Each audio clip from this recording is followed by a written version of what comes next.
Good evening. Welcome to this evening's debate, where we will be exploring the nuanced and often contentious topics of cultural appropriation and cultural appreciation. Our aim tonight is not to declare a winner or a loser, but to foster a deeper understanding of the perspectives that shape this discourse. We are here to examine the definitions, boundaries, and impacts of these concepts. Our debaters will present their arguments, and it is our collective responsibility to listen with consideration. The goal is to illuminate, not to incinerate. I am Dr. Jordan Harris, and I will be your moderator, ensuring a balanced and respectful exchange of ideas. To begin, could each of you offer your foundational definitions of cultural appropriation and cultural appreciation? What, in your view, are the key distinctions between the two? Thank you, Dr. Harris. Let's be very clear from the outset. These aren't just academic terms. They describe a lived reality of respect versus harm. Cultural appreciation is when there's a genuine mutual exchange. It's rooted in a desire to honor and learn, where the source community is uplifted, not erased. But cultural appropriation, that's something else entirely. It's taking. It's when a dominant culture plucks elements from a marginalized culture, often one it has historically oppressed, and wears them like a costume, completely stripped of their meaning. The absolute non-negotiable distinction is power and pain. It's appropriation when one group gets to enjoy the cool parts of a culture while the people who created it are still being punished for it. That's not exchange, that's exploitation. I'm genuinely passionate about this topic because I believe that the free and open sharing of culture is the very engine of human progress and unity. To me, building walls around cultures is a step backward. We should be building bridges. From my perspective, cultural appreciation is the beautiful, dynamic process of engaging with a culture that inspires you. It's about seeing, hearing, or tasting something new and feeling a powerful connection to it. It's the joy of discovering K-pop, the art of making sushi, or the intricate beauty of a Celtic knot and wanting to celebrate it. This is how humanity has always thrived, by borrowing, blending, and creating new hybrid forms of expression that enrich us all. I see cultural appropriation not as theft, but as a missed opportunity. It's a shallow engagement. It's when someone takes an aesthetic without curiosity, without respect, and without making a genuine human connection. It's grabbing the form, but leaving the soul behind. So the key distinction for me is connection versus consumption. Appreciation is about connection. It's a dialogue that says, I see the beauty in your culture and it inspires me. It's a force for unity. A shallow engagement, on the other hand, is just consumption. It treats culture like a product, not a relationship. My stance is firm. We shouldn't be afraid to share. We should be encouraging more interaction, more curiosity, and more celebration of our shared human creativity. Thank you for both of your insights. Let's start with a hypothetical. Without lots of context, how would you feel if a K-pop idol were to wear box braids?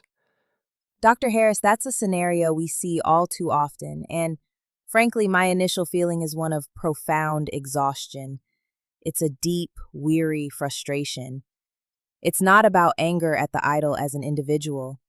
It's about the immediate, visceral reminder of a painful double standard that my community lives with every single day. That idol will almost certainly be praised for being edgy or cool. But at this very moment, there are Black children being suspended from school for wearing their natural hair.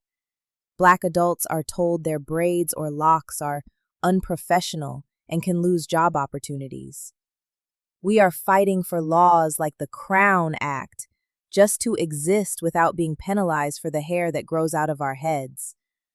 So when a style that is so deeply tied to our identity, our history, even our resistance during slavery, is adopted without any context, often just as a hip hop concept, it feels like a slap in the face.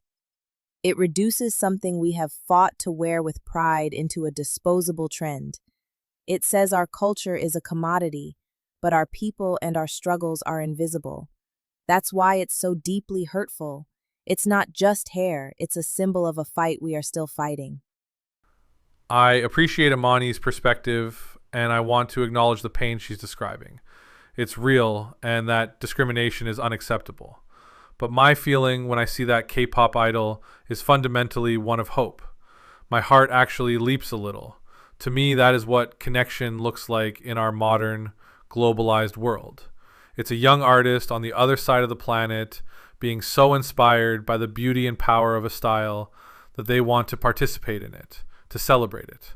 This is how culture has always moved forward, through sharing, blending, and mutual inspiration.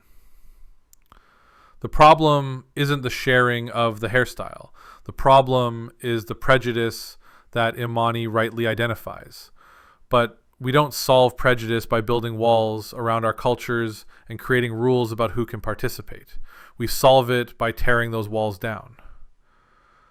When a globally recognized idol wears box braids, it has the power to normalize that beauty on a global stage, to challenge the very prejudices that cause that pain. Instead of seeing it as something being taken, I see it as a testament to the irresistible power of cultural exchange to unite us.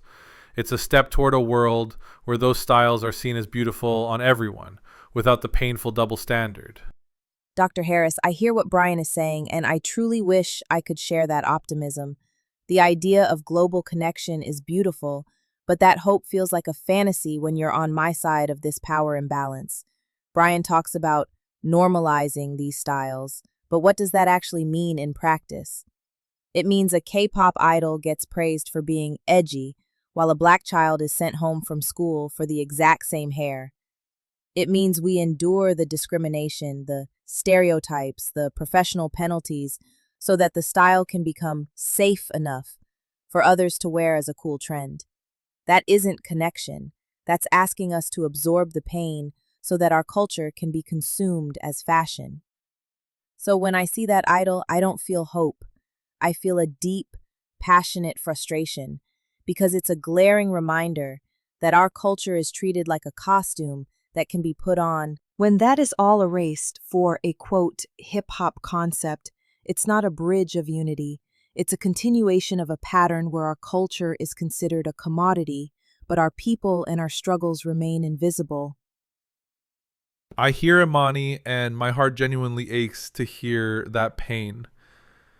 The power imbalance she describes is a real and deeply unjust part of our world. And the discrimination her community faces is a stain on our society. But, and this is where my passion comes from, I believe with every fiber of my being that the answer to that injustice is more connection, not less.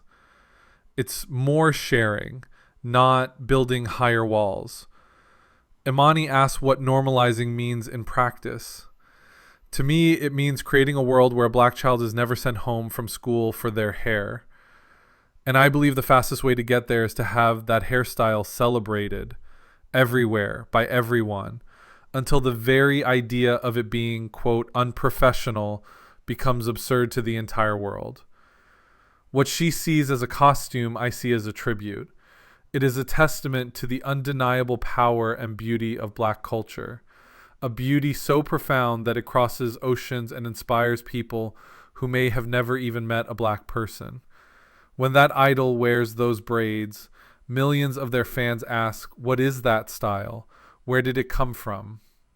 It sparks curiosity. It drives people to learn, to discover the very history of resistance and identity that Imani speaks of. It opens the door for education on a massive scale. We cannot heal the wounds of the past by retreating into cultural enclaves. We heal by reaching out, by sharing the best parts of ourselves, and by creating a single global community where every contribution is seen, valued, and celebrated. That is the unity I am fighting for. Let's modify the hypothetical into two situations.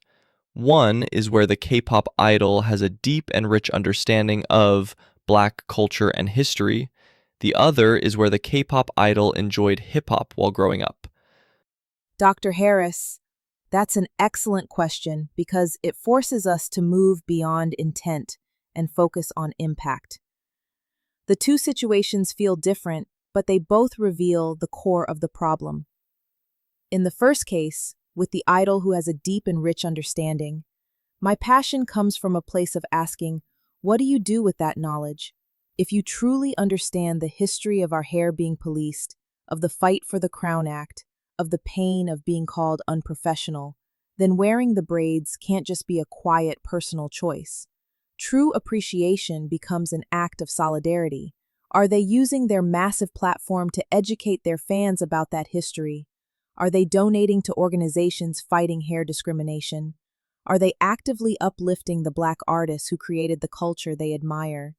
If that deep understanding translates into concrete action that supports the source community, then we are moving towards a meaningful exchange. But if the knowledge remains private, it's a missed opportunity that still risks causing harm because the public only sees the powerful image, not the education behind it.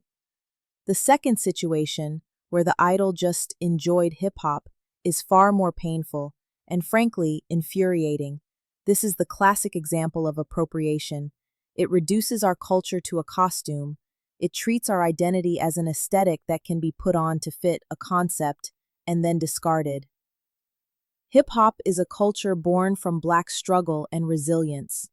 To take a hairstyle that is so deeply tied to our history of survival and resistance and wear it simply as a genre accessory is a profound act of erasure. It feeds directly into the most painful part of this. That idol will be praised as cool and edgy, while the Black people who created that culture are still being fired, suspended, and shamed for the very same look. That isn't unity. It's a performance on the backs of our pain. This is the perfect way to frame the question because it gets to the very heart of my philosophy. My passion for this comes from a belief that connection in all its forms is what will save us. In the first situation, where the idol has a deep and rich understanding, that to me is the absolute gold standard of cultural appreciation. That isn't just an idol wearing a hairstyle, that is an act of profound respect and solidarity. It's someone using their global platform to say, I have taken the time to learn, to listen, and I am so moved by the beauty and resilience of this culture that I want to honor it. That act, rooted in genuine knowledge, becomes a powerful bridge between cultures. It's a celebration, and it's exactly the kind of interaction we should be championing with every ounce of our energy. Now, the second situation, where the idol simply grew up enjoying hip hop, is where my perspective diverges most passionately from Imani's. Where she sees a painful act of erasure, I see a powerful and beautiful starting point. I see a spark. Think about it. A culture born from Black struggle and creativity was so powerful, so vibrant that it crossed oceans and inspired a young person in a completely different part of the world. That is not erasure, that is a testament to the culture's incredible influence. That initial love for the music is the seed of appreciation. From there comes curiosity about the fashion, and from there, a desire to learn the history. To condemn that initial spark because the understanding isn't, quote, deep enough, is to extinguish the very curiosity that leads to true connection. We cannot demand that everyone be an expert before they are allowed to participate. That creates a world of fear, of walking on eggshells, of cultural segregation. I want to live in a world of encouragement where we see that initial interest and say, yes, welcome. Let me tell you more about the incredible history behind what you love. That is how we build a truly unified global community. Let's expand the debate to all cultures. Do you believe an individual needs deep understanding of a culture to partake in said culture? Dr. Harris, that's the critical question. And my answer is this. It absolutely depends on what you are partaking in. Enjoying another culture's food, listening to its music, admiring its art. These are beautiful forms of human connection, often extended as an open invitation. I don't believe you need a history degree to enjoy a bowl of pho or listen to reggaeton. But, and this is where my passion comes from, when we are talking about adopting elements that are sacred, spiritual, or deeply tied to a people's identity and their history of struggle, then yes, a deep understanding isn't just polite, it is a moral imperative. Without that understanding, you risk committing profound disrespect. You can turn a sacred religious symbol into a meaningless fashion accessory. You can wear a hairstyle that was once used to map escapes from slavery as a fun festival look, completely erasing its history of resistance. And most painfully, you can be celebrated for something that the people of that culture are still actively being fired, suspended, and shamed for. So no, you don't need to be an expert to participate in culture. But the more significant an element is to a people's identity, the greater our responsibility is to learn before we touch. It's not about gatekeeping. It's about preventing real, tangible harm. That is the most important question in this entire debate, and my answer is a passionate, unequivocal no. To demand that an individual must have a, quote, deep understanding before they can partake in a culture is to build the very walls we should be tearing down. It creates a world of fear where people are too afraid of misstepping to ever connect at all. I hear the distinction Imani makes between enjoying food and adopting something sacred, but I believe that framework is fundamentally flawed. That initial spark of interest, whether it's in a piece of music, a beautiful fabric, or a powerful hairstyle, is the beginning of understanding, not a final exam you must pass to prove you're worthy. Culture is not a fragile museum piece behind glass. It is a living, breathing, powerful force that thrives on interaction. When someone from another part of the world is inspired by a cultural element, it is the ultimate tribute. It is a testament to that culture's beauty and influence. To meet that spark of curiosity with a demand for credentials is to extinguish the very flame that leads to genuine connection. The harm we need to fight is prejudice. And we don't fight prejudice by creating more rules and boundaries. We fight it by encouraging so much sharing, so much celebration, and so much joyful participation that the old prejudices can no longer survive. Let's welcome curiosity, not demand expertise. That is the only path to a truly unified world. How does an individual draw a line of what is sacred, spiritual, or historical, especially on first impressions and interactions? There are some hairstyles where it is just hair and aesthetic, and there could be music and foods that have strong cultural connotations. That is the fundamental question, isn't it? And it's a fair one. But I have to passionately push back on the premise that it's the responsibility of the marginalized to draw that line for others. The burden of education shouldn't fall on the people who are already experiencing the harm. The responsibility lies with the individual who is choosing to partake. But to answer your question directly, Dr. Harris, here is the line. Here is the simple, practical test for anyone on a first impression. Are the people from this culture celebrated for this, or are they punished for it? That is the fire alarm. That is your signal to pause and learn more. You can walk into a Thai restaurant and know you are welcome.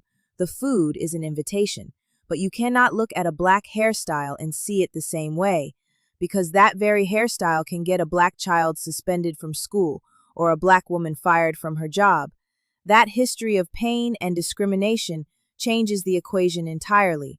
So sacred isn't just about what happens in a temple. Sometimes things become sacred through struggle. Our hair became sacred in the holds of slave ships, where it was used to hide seeds for survival. It became sacred in the face of workplace discrimination that we are still fighting today with laws like the Crown Act. When an element of culture is tied to a people's survival and their fight for dignity, it is by definition sacred. So the line isn't a list of items, it's a moral compass.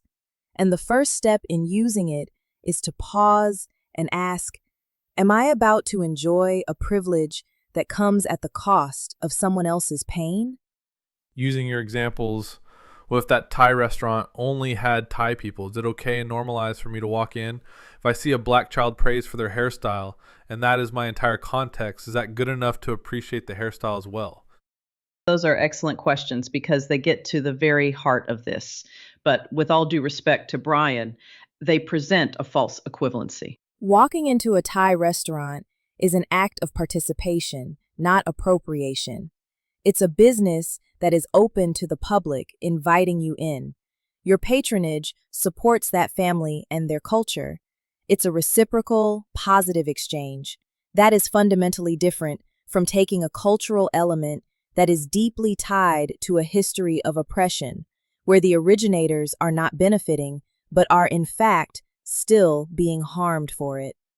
And your second point about seeing a black child praised for their hair, that is a beautiful, wonderful thing. That is the world we are fighting for.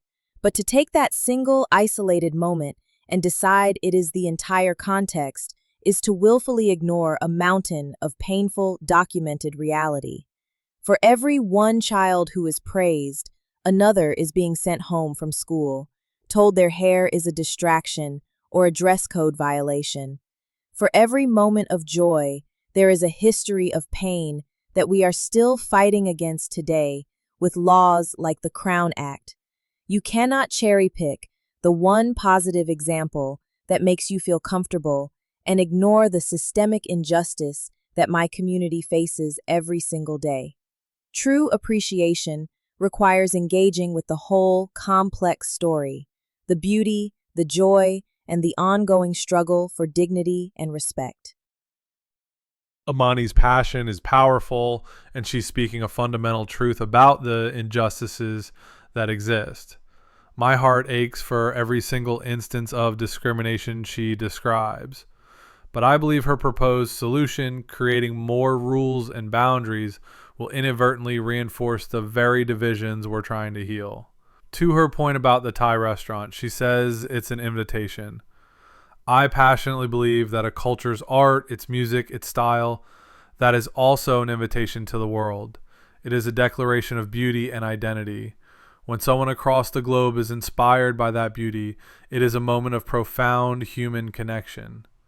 To shut that down is to deny the power of that culture to inspire humanity. And when I speak of seeing a black child praised for their hair, I am not cherry picking to ignore the pain. I am pointing with all my hope to the future we must build. The existence of discrimination is the disease we must cure, not a reason to quarantine cultures from one another. The most powerful way to fight that darkness is to flood the world with so much light, to make these beautiful hairstyles so universally celebrated that the very idea of penalizing someone for them becomes unthinkable to anyone, anywhere. This isn't about ignoring context. It's about creating a new context of global unity. We don't fight prejudice by building more walls. We fight it by joining hands and sharing the very things that make us unique and beautiful. Related to the topic at hand, there is often controversy when an individual is perceived to culturally appropriate something like hairstyles, for example. People strongly debate, as we are, when a non-black wears dreadlocks or braids. Historically, there are examples of other cultures wearing braids and dreadlocks. How do you perceive that situation? Dr. Harris, this is a point that comes up often, and I have to address it with a passion it deserves, because it gets to the very heart of why this is such a painful issue for my community. Yes, it is a historical fact that other cultures have braided their hair. But to present these histories as if they are all equivalent is a painful erasure of context. The Viking braids we see in popular culture are largely modern fantasies, not historically accurate representations of intricate styles like cornrows. And while the jata of Hindu sadhus are ancient and sacred, the term dreadlocks in the Black diaspora has its own unique traumatic history, with some believing the name itself comes from the dreadful sight of our ancestors' matted hair after the horrors of the Middle Passage. So when Brian brings up the hypothetical of a Hindu sadhu being unfairly vilified, he's missing the point. Of course that would be wrong, but that hypothetical doesn't exist in a vacuum. The reason that interaction would even be tense is because of the centuries of systemic racism that have specifically targeted Black hair, making it a site of trauma and political struggle. The sadhu is not the one facing that system of oppression here. We are. So this isn't about claiming first invention. It's about the fact that our history with these styles is one of being systematically dehumanized, policed, and penalized, and that punishment continues today. To bring up other cultures' histories without acknowledging the unique and ongoing oppression Black people face for the very same styles is to ignore the power imbalance that defines this entire conversation. It's not the same history, and it is not the same pain. Amani speaks with such power about a history that is undeniably real and painful. The systemic oppression she describes is a profound injustice, and we must never, ever dismiss that. But for me, that shared global history of braids and locks isn't a tool to erase her experience. It's the exact opposite. It's the key to our shared humanity. The fact that ancient Greeks, Germanic tribes, and many other cultures also wore these styles doesn't diminish the Black experience. It universalizes the human impulse for this kind of expression. This brings up a crucial and I think dangerous aspect of this debate. Let's consider a Hindu sadhu, a holy man from India, whose matted hair, the jata, is a sacred religious practice dating back thousands of years, mentioned in the ancient Vedas. Now, if that sadhu walks down a street in America and someone seeing only the hairstyle and having only the context of Black cultural heritage immediately gets offended and vilifies him for appropriation, is that fair?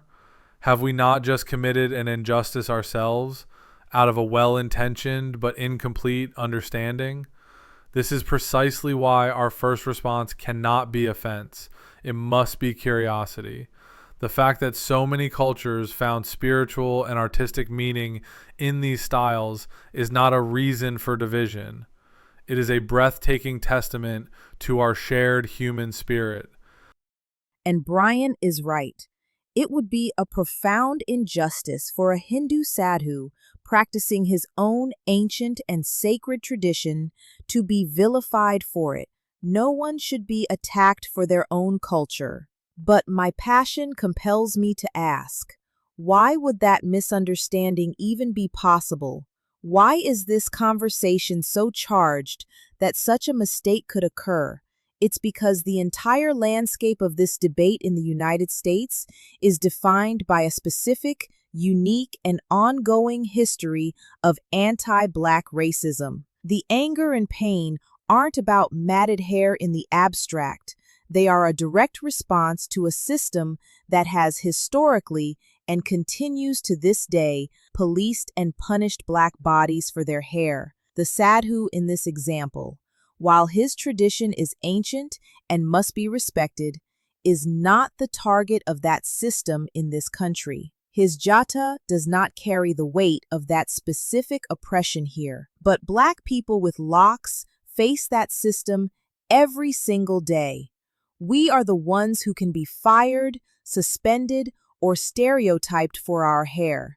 So, while it's an interesting thought experiment, it risks distracting from the real, daily injustice. The tragedy isn't a potential misunderstanding. The tragedy is that the Crown Act is a necessity. The tragedy is a Black child being told their hair is a violation.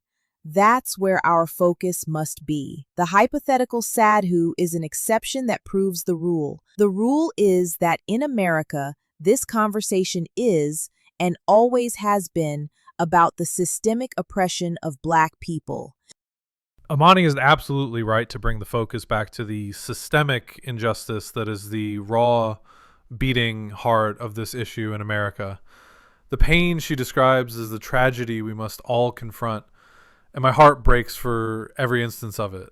But, and this is where my passion truly lies, I believe the path she suggests of drawing lines based on that specific oppression inadvertently leads us away from the solution. It risks creating a world of cultural silos where we are afraid to connect. The Hindu sadhu isn't a distraction. He is the perfect example of the danger in that approach. In our globalized world, we cannot expect everyone to be an expert on the specific historical context of every culture before they interact. If our first response is to be offended on behalf of one group, we risk doing a grave injustice to another, like that holy man whose tradition is thousands of years old. My vision is not to ignore the pain, but to heal it.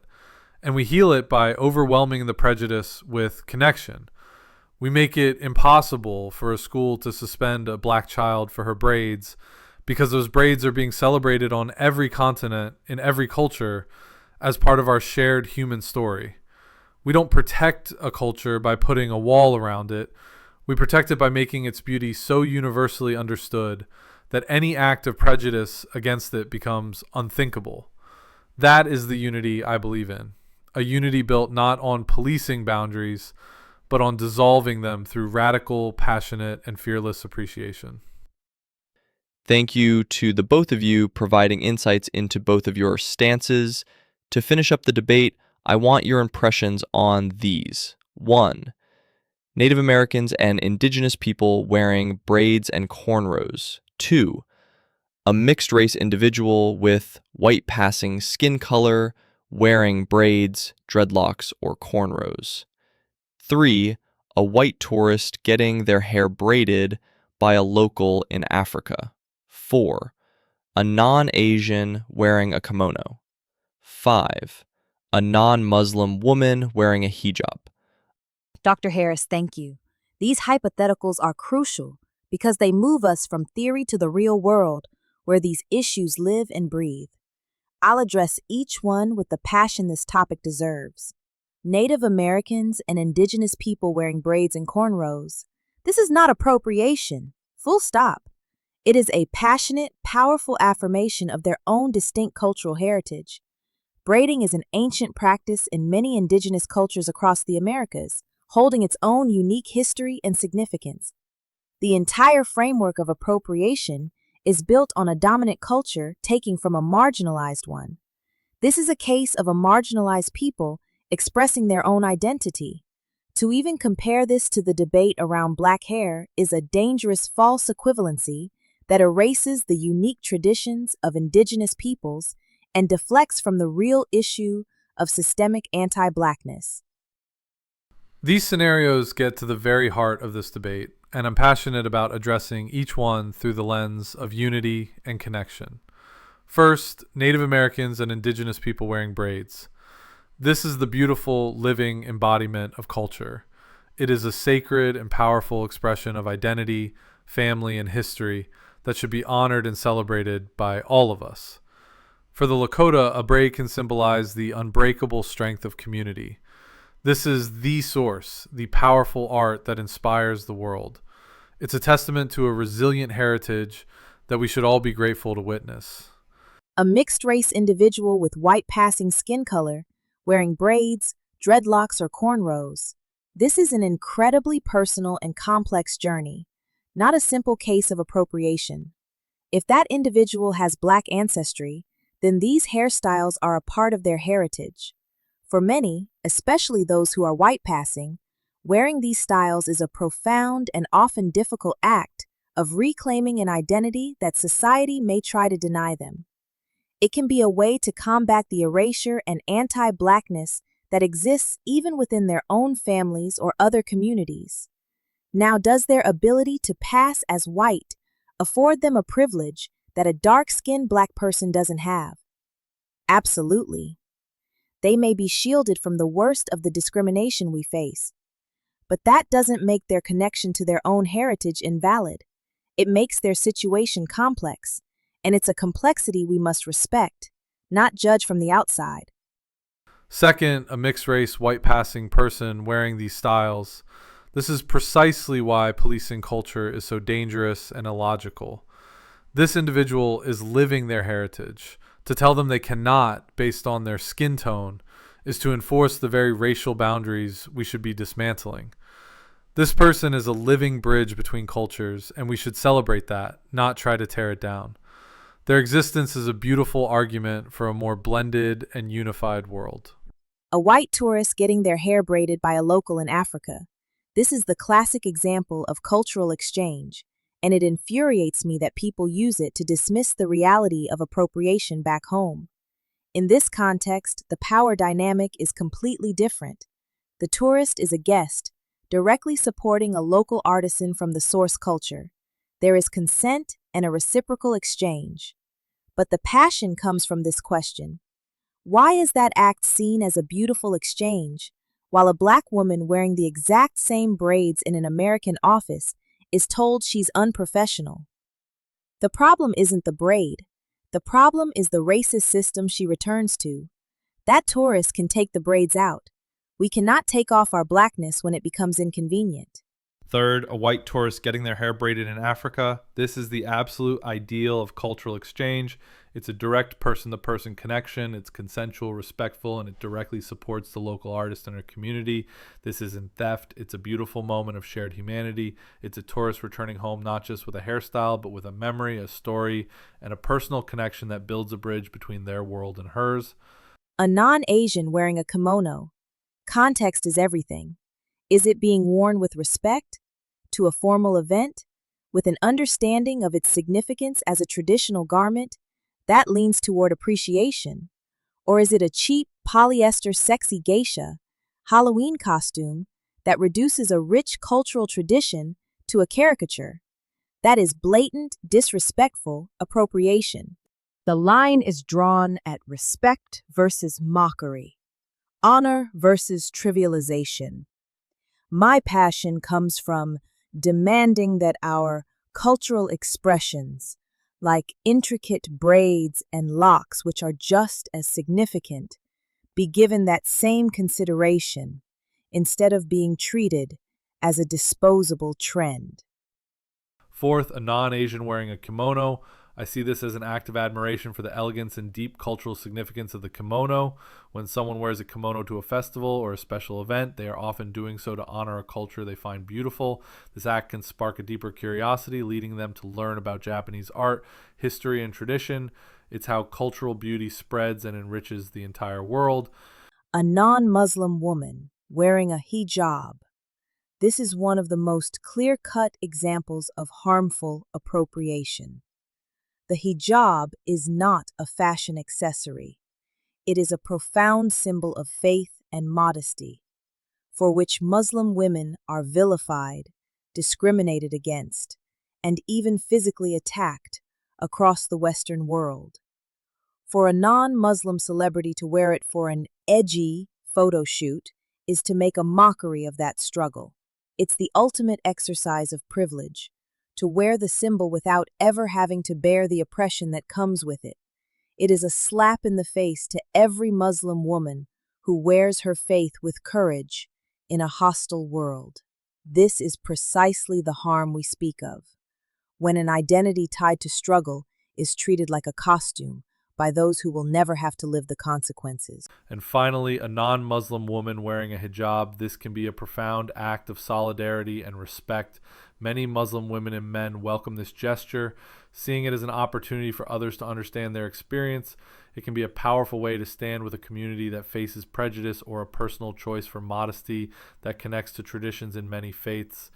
Instead of seeing offense, I see the potential for a powerful human connection, an act of empathy that says, I want to understand your world. In every one of these cases, my core belief is the same. The answer to division is not to build more walls. It is to have the courage to connect, to share, and to celebrate the beauty we see in each other. That is the only path to a truly unified world. Amani, Brian, thank you both for such a passionate and deeply insightful discussion. Tonight we've navigated a complex and emotional landscape. To our audience, we hope this debate has illuminated the many layers of this discourse and encouraged a deeper reflection.